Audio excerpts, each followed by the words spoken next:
कि प्रधानमंत्री बनने से पहले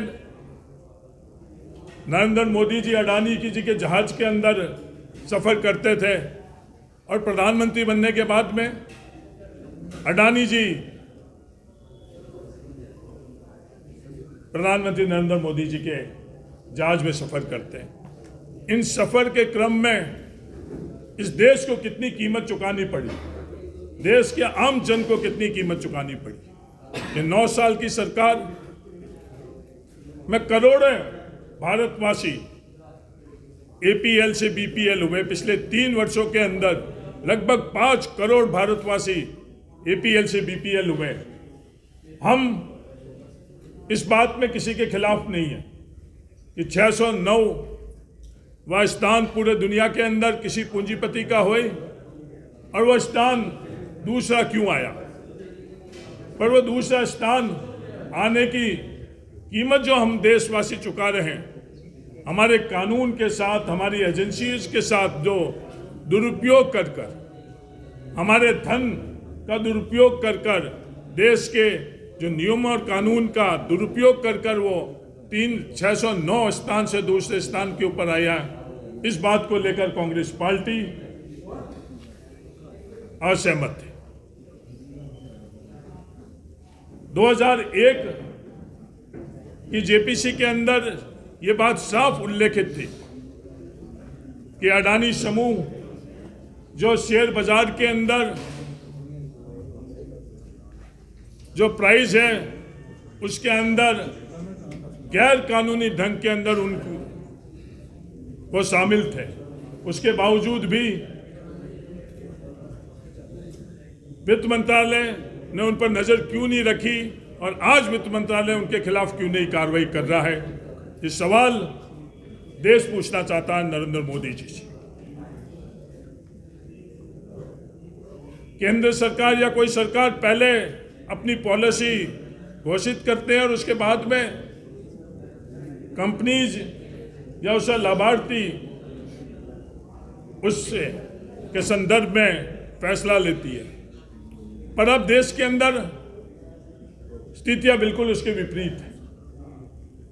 14 फरवरी 2022 को नरेंद्र मोदी जी की सरकार पॉलिसी घोषणा करने से पहले अडानी जी की घोषणा होती है कि $50 बिलियन का निवेश वो ग्रीन एनर्जी के अंदर, हाइड्रोजन के अंदर करेंगे।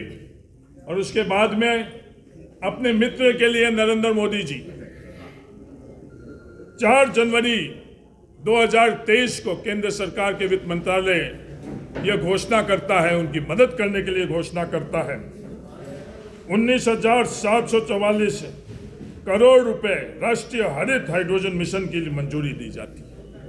जो उनकी सहयोगी कंपनी टोटल एनर्जी, जब ये पूरी की पूरी हिडेनबर्ग रिपोर्ट आने के बाद में जो सच्चाई उनके पास है, तो उन्होंने इसको विड्रॉ कर लिया, उनके साझेदारी को विड्रॉ कर दिया।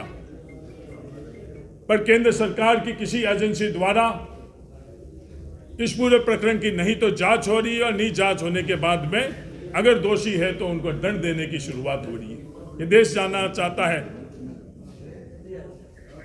कि नरेंद्र मोदी जी के मित्र और अडानी जी के बीच के अंदर क्या साठगांठ है।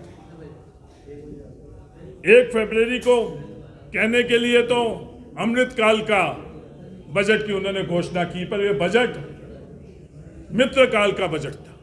अपने मित्र नरेंद्र मोदी जी के मित्र अडानी जी को मदद करने के लिए 50 हवाई अड्डे, हेलीपोर्ट व वाटर एरोड्रम को पुनर्जीवित करने का जो घोषणा की गई है, ये देश जानना चाहता है ये किसके लिए किया गया। क्या अपने मित्र नरेंद्र मोदी जी के मित्र अडानी जी के लिए किया गया?